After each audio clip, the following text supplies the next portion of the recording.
1984년에 미국의 비영리 재단으로 설립된 테드라고 하는 곳이 있습니다. TED인데요.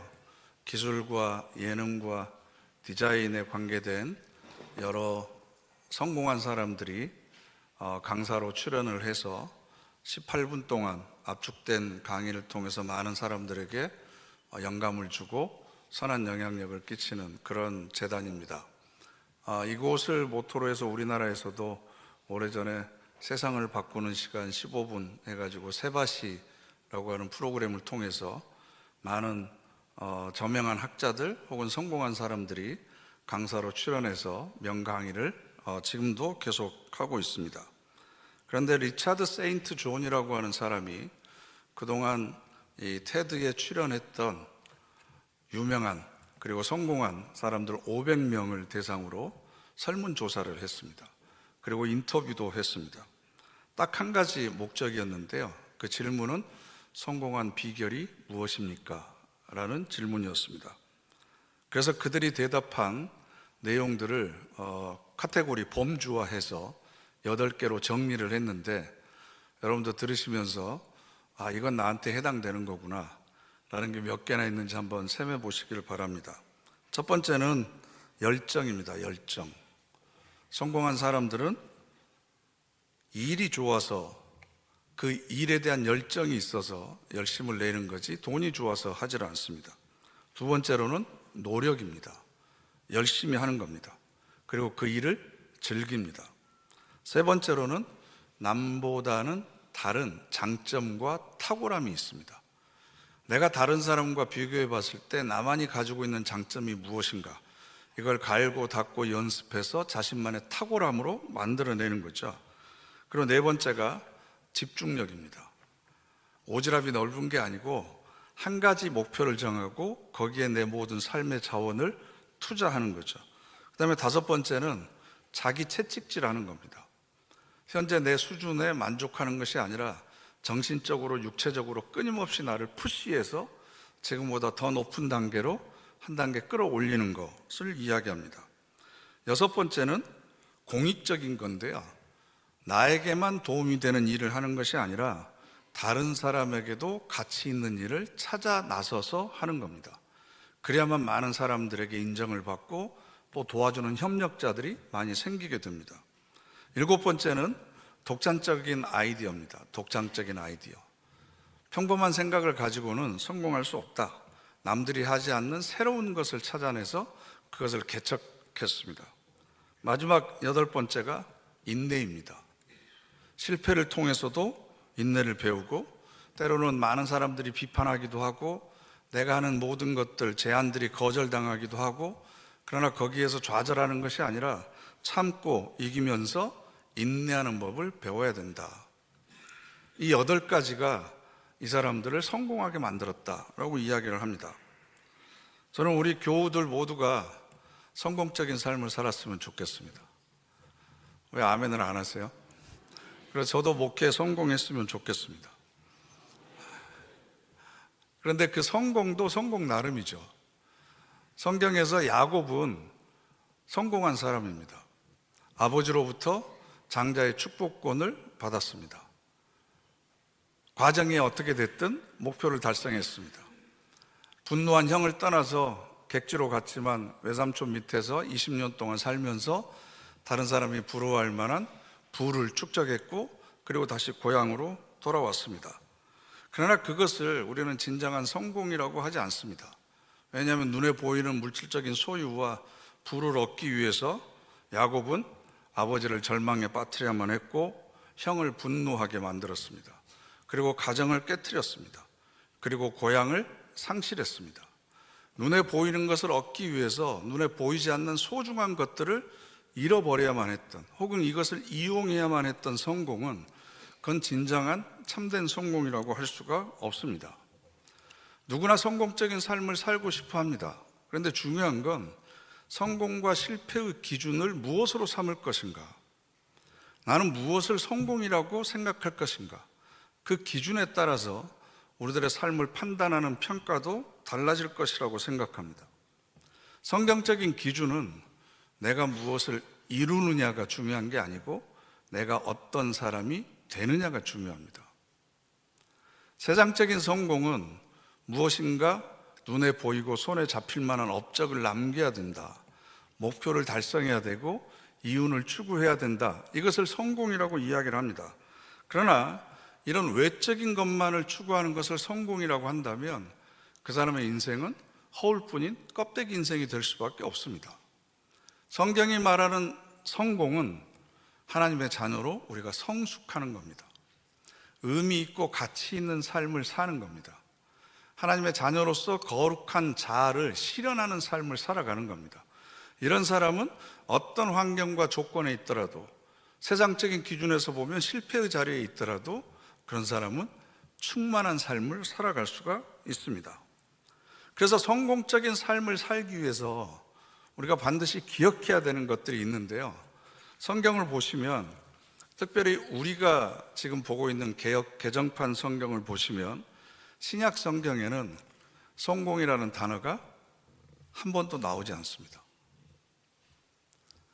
그리고 구약 성경에는 성공이라는 단어가 딱 2번 나오는데요, 욥기 5장 12절 말씀을 보면 함께 읽어보실까요? 하나님은 성공하지 못하게 하시며 하나님께서는 교활한 자의 계교를 꺾으셔서 성공하지 못하게 하신다. 전도서 10장 10절 말씀을 보면 철 연장이 무뎌졌는데도 나를 갈지 아니하면 힘이 더드니라. 오직 지혜는 성공하기에 유익하니라. 이 2번만 성공이라는 단어가 구약 성경에 나옵니다. 새한글 성경은 좀 더 너그럽게 번역을 해서 구약 성경에 7번 성공이라는 단어가 나오는데 성공적인 삶을 살아라 라는 명령도 없고요, 성공하기 위해서는 이렇게 해야 된다라고 하는 성공의 비결도 기록되어 있지 않습니다. 어떤 번역이든지 어떤 버전이든지 신약 성경에는 성공이라고 하는 단어가 한 번도 등장하지 않고 있습니다.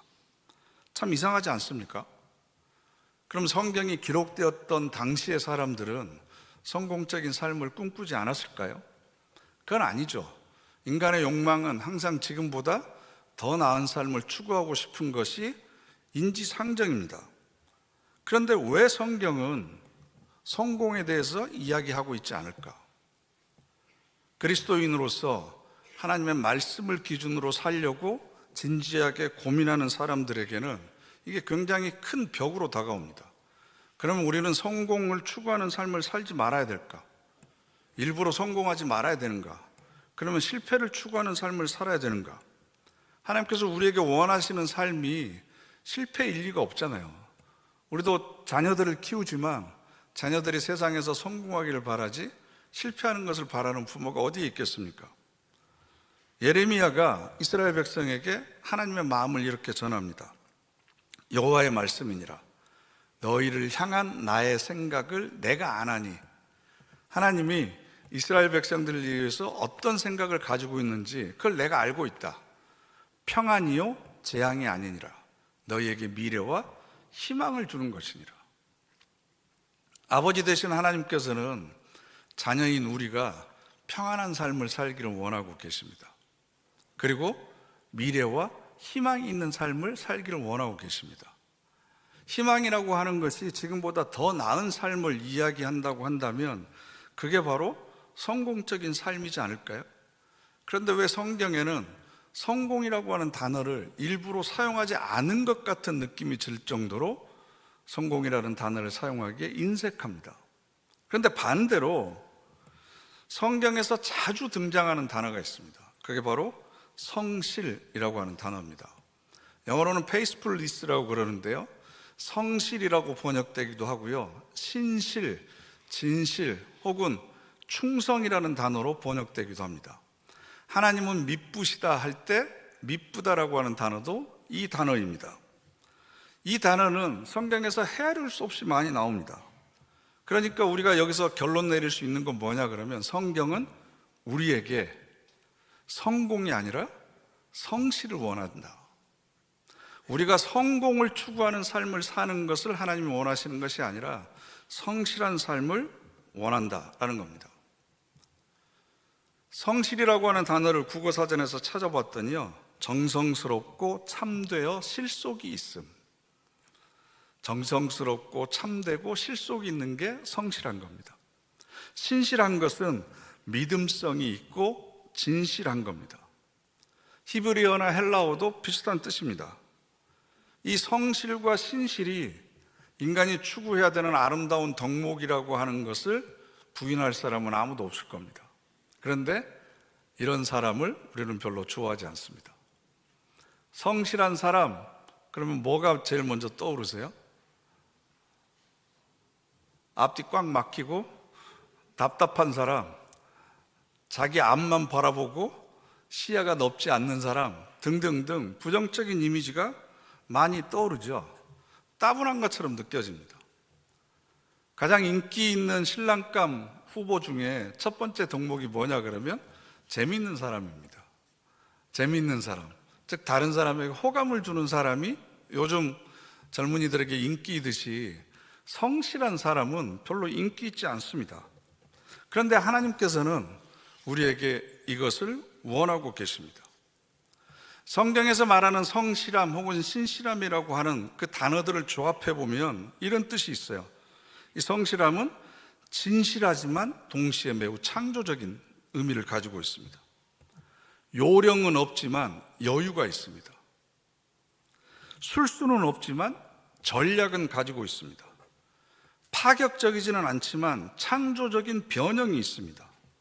진실하고 신실하고 성실하게 살아가는 사람의 삶에는 자유가 있고 기쁨이 있고 평안이 있습니다.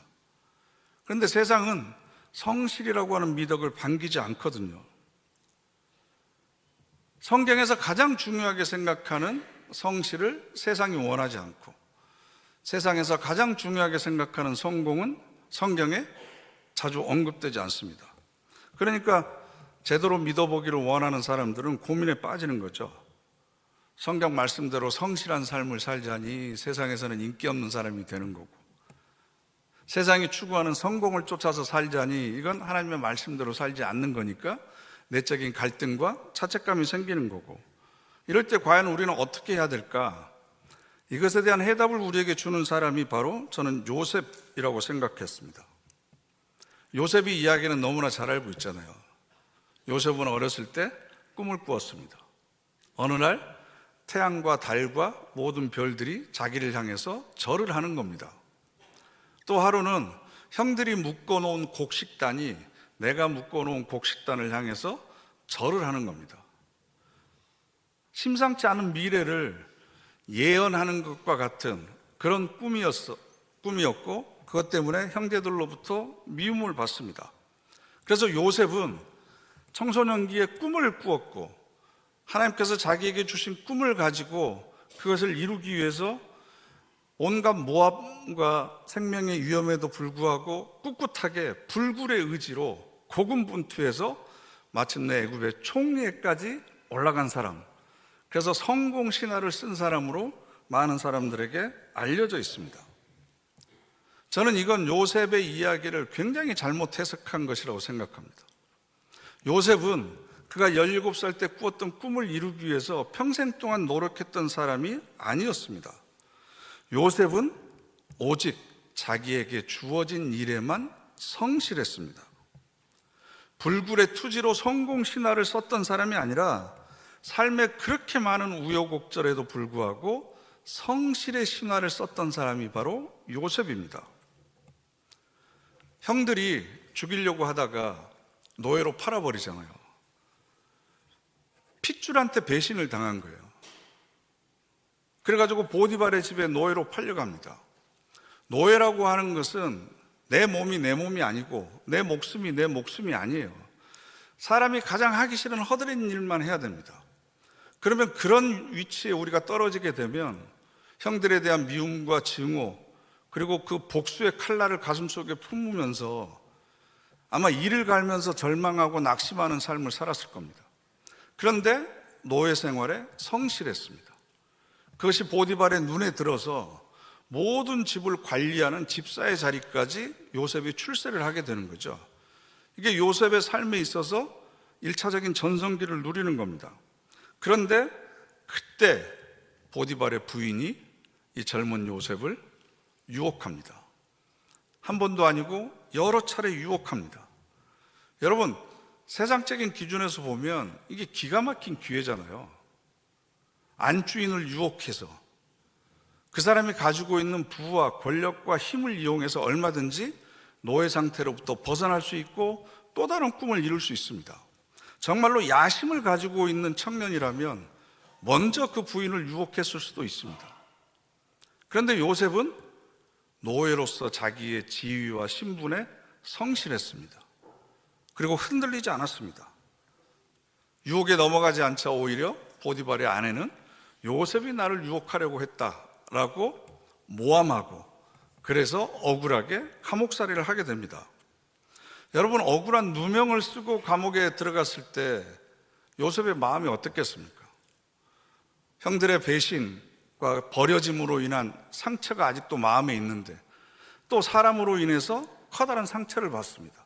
그러면 그 감옥 안에서 절망하고 한탄하면서 인생을 소비했다고 하더라도 어느 누구도 요셉을 향해서 손가락질할 수는 없을 겁니다. 왜냐하면 우리도 그런 상황에서는 충분히 절망할 수밖에 없기 때문에. 그런데 요셉은 그 자리에서도 성실했습니다. 간수장의 눈에 들어서 자유롭게 감옥 안을 돌아다니면서 여러 죄수들을 관리할 수 있는 그 자리에까지 올라갔습니다. 물론 요셉이 성실하게 살았다고 해서 모든 누명을 벗거나 신분이 상승하거나 자기 꿈을 이룬 건 아니죠. 진실이 언제나 인정받고 성실하게 살아가는 것이 언제나 통하는 세상이 아니기 때문에 그렇습니다. 성실하게 살다가는 오히려 불이익을 당하고 자기 목소리를 내지 못하면 내가 한 만큼의 보상을 받을 수 없는 세상이 바로 우리가 살아가고 있는 세상입니다. 그런데 요셉은 성공하기 위해서 성실을 선택한 게 아닙니다. 내가 비록 실패하더라도 노예로 계속 살더라도 이 감옥에서 나가지 못한다고 하더라도 성실하게 사는 것이 바른 길이라고 생각했기 때문에 그 길을 선택한 거죠. 만일 내가 17살 때 꾼 꿈을 이루기 위해서 불굴의 투지로 이 역경을 이기고 총리의 자리에 올랐다고 생각을 해보세요. 그러면 저 같으면 드디어 내가 목표를 달성했다, 환호성을 질렀을 겁니다. 그리고 그 자리에 이르기까지 내가 고생하고 힘들었던 것에 대한 보상을 받기 위해서라도 총리의 자리가 가지고 있는 힘과 권력과 부를 이용해서 내 욕망을 충족시키기 위해서 고군분투했을 겁니다. 필경 그렇게 되면 부패하고 타락할 수밖에 없었던 거죠. 그런데 총리가 된 다음에도 요셉은 여전히 성실했습니다. 그래서 요셉의 삶을 보면 저는 이렇게 한 문장으로 요약할 수 있다고 생각을 하는데요. 성실하게 살아서 성공한 것이 아니라 성실하게 사는 것에 성공했습니다. 성공하기 위해서 성실한 삶을 선택한 것이 아니라 성실한 삶을 항상 살았기 때문에 하나님께서 그에게 성공을 선물로 주신 거죠. 이 원리를 우리가 잊어버리면 성공만을 맹목적으로 추구하다가 그 성공에 덫에 걸려서 인생이 무너질 수밖에 없는 겁니다. 이것을 뒷받침할 수 있는 내용을 오늘 우리가 함께 읽었는데요. 창세기 42장을 보면 요셉이 총리가 된 다음에 7년 동안의 풍년이 들고 나중에 7년 동안의 흉년이 들죠. 가나안 땅에도 흉년이 들어서 야곱이 자신의 자식들을 애굽 땅으로 보내서 식량을 구해오라고 합니다. 그래서 이 형들이 애굽의 총리가 된 요셉을 만날 기회가 생긴 거죠. 그런데 42장 6절 말씀을 보면 때에 요셉이 나라의 총리로서 그 땅 모든 백성에게 곡식을 팔더니 요셉의 형들이 와서 그 앞에서 땅에 엎드려 절하매. 뭐 생각나는 거 없으세요? 요셉이 꾸었던 꿈이 생각나시죠? 그런데 그때 요셉도 이 장면을 보면서 이건 뭔가 좀 익숙한 장면인데 예전에 내가 경험했던 거 아닐까? 이게 바로 데자뷰라고 하는 거죠. 그래서 9절 말씀을 보면 요셉이 그들에게 대하여 꾼 꿈을 생각하고 이렇게 되어 있습니다. 요셉이 어렸을 때부터 꾸었던 그 꿈을 간직하고 그 꿈을 이루기 위해서 열심히 노력했기 때문에 그 자리에 오른 것이 아니라 총리의 자리가 오르고 나니까 그때서야 형제들을 보고 나서 아, 맞아, 내가 옛날에 이런 꿈을 꾼 적도 있었지 라고 지금 떠오르고 있는 겁니다. 그러니까 요셉은 자신의 꿈을 이루기 위해서, 목표를 달성하고 성공하기 위해서 살아왔던 삶이 아니고 성실한 삶을 살았던 거죠. 그럼 어떻게 하면 이것이 가능했을까? 여러분들이 요셉의 이야기를 다시 한번 읽어보시면요, 요셉이 보디발의 집에 노예로 팔려왔을 때 하나님이 요셉과 함께 계셨다라고 성경에 기록되어 있습니다. 감옥에 들어갔을 때 거기에서도 하나님이 요셉과 함께 계셨다라고 기록되어 있습니다. 우리 하나님은 우리가 어느 자리에 있든지 우리와 함께 계시는 분이십니다. 중요한 건 그걸 내가 인정하고 인식하느냐가 중요한 거죠. 그 성경 구절을 뒤바꿔서 생각하면 요셉은 노예 자리에 팔려와서도 하나님이 나와 함께 계시고 하나님이 나를 지켜보고 계시고 하나님이 나에게 성실한 삶을 살기를 원하신다고 하는 사실을 잊지 않았다는 겁니다. 하나님이 항상 나와 함께 계신다는 것을 알고 있었기 때문에 감옥에서도 하나님의 눈이 나를 지켜보고 계시고 이 자리에서도 내가 어떤 삶을 살기를 원하시는지 기대하고 계시고 그런 하나님에 대한 진실한 믿음을 가지고 있으면 내가 어떤 삶의 태도를 유지해야 되는지, 이게 바로 요셉이 가지고 있었던 신앙의 증거다라는 겁니다. 그런 믿음을 가지고 있는 사람은 언제 어디에서나 하나님과 함께하는 삶을 살게 됩니다. 아니, 그 사람이 하나님과 함께 있게 되는 겁니다. 마태복음 25장을 보면 달란트에 대한 비유가 나오잖아요. 21절과 23절을 보시면 함께 읽어보실까요? 잘하였도다 착하고 내가 많은 것을 내게 맡기리니 내 주인의 즐거움에 참여할지어다. 아멘. 이 말씀이 21절과 23절 두 군데 나와요. 똑같이 2달란트를 받아서 2달란트 남긴 사람한테도 똑같이 이 칭찬을 하시고 5달란트 받아서 5달란트 남긴 사람한테도 똑같이 이 칭찬을 하세요. 1달란트는 6,000데나리온입니다. 1데나리온은 성인 남자의 하루의 품삯이에요. 그러면 6,000데나리온은 20년 연봉입니다. 안 놀라실 줄 알았어요. 연봉을 쉽게 계산하기 쉽게 5천만 원으로 계산하면 1달란트가 10억이에요. 10억. 인제서야 좀 놀라시는데 2달란트는 푼돈 2달란트가 아니고 주인한테 내가 20억을 받은 거예요. 5달란트는 내가 50억을 받은 거예요. 그럼 20억을 받아서 20억을 남긴 것과 50억 받아서 50억 남긴 거, 이게 비교가 돼요? 이 2배 반이에요. 주인은 워낙 돈이 많으니까 20억이 적은 돈이라, 그래, 네가 적은 일에 충성했다. 그럼 50억 남긴 사람한테는 뭐라고 그래야 돼요? 네가 좀 더 큰 일에 충성했다, 이래야 맞잖아요. 근데 주인이 보기에는 20억이든 50억이든 500억이든 다 똑같이 적은 일이에요. 적은 일. 얼마나 남겼느냐, 얼마나 업적과 성과를 남겼느냐가 중요한 게 아니고 어떤 태도로 그 일에 임했느냐가 중요한 거예요. 그래서 적은 일에 충성하였음에 이 피스토스라고 하는 단어가 신실하다, 성실하다, 충성스럽다라고 하는 뜻입니다. 주방에서 설거지를 하던, 안 보이는 곳에서 재정 봉사를 하던, 쓰레기를 줍던, 사람들이 많이 보는 곳에서 각광받으면서 찬양을 하던, 설교를 하던, 하나님께서 보시기에 모두가 다 적은 일입니다.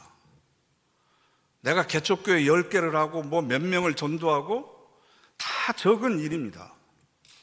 중요한 건 어떤 자세와 태도로 임했느냐가 중요하다라는 겁니다.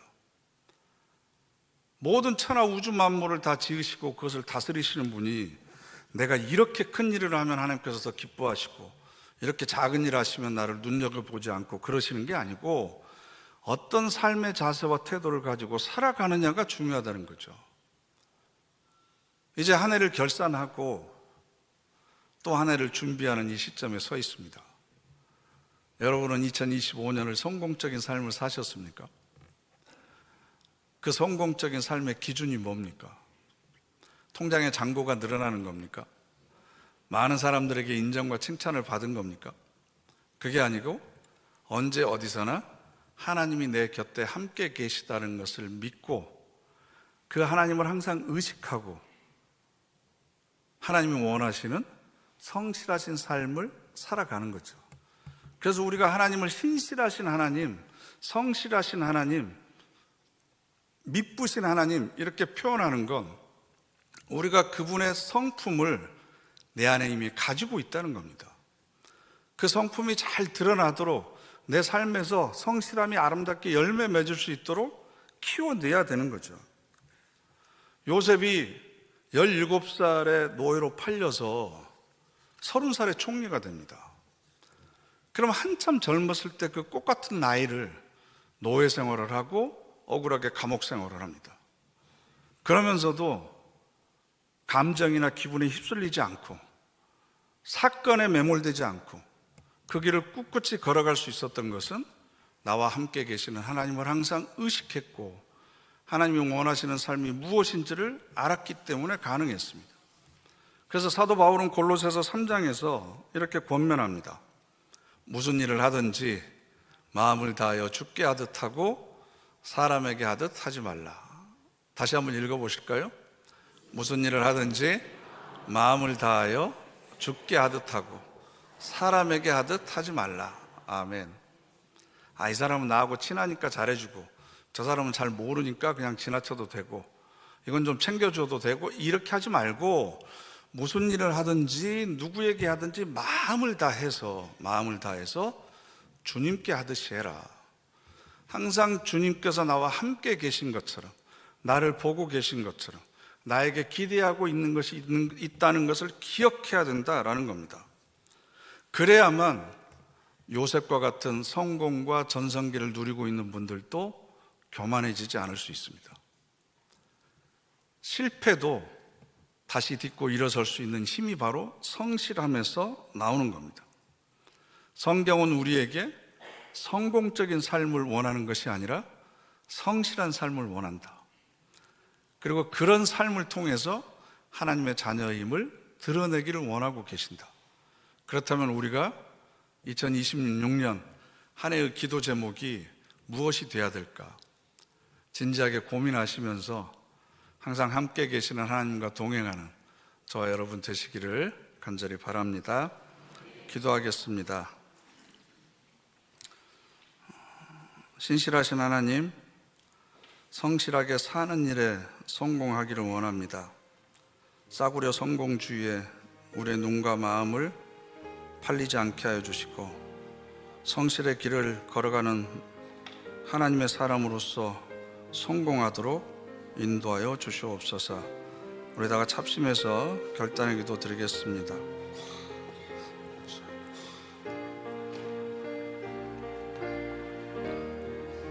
성령께서 함께 주시소.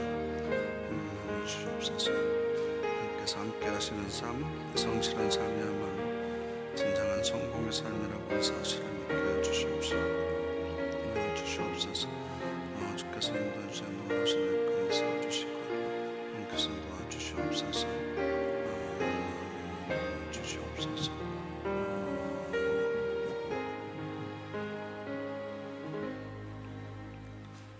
신실하시고 성실하신 하나님, 그 성품을 닮아 저희도 성실한 삶에 성공하게 하옵소서. 창조적이고 진취적인 성실함을 우리에게 주셔서 어디를 걸어가든지 누구와 만나든지 무슨 일을 하든지 지치지 않고 성실하게 살아가도록 인도하여 주시옵소서. 예수님의 이름으로 기도드립니다. 아멘.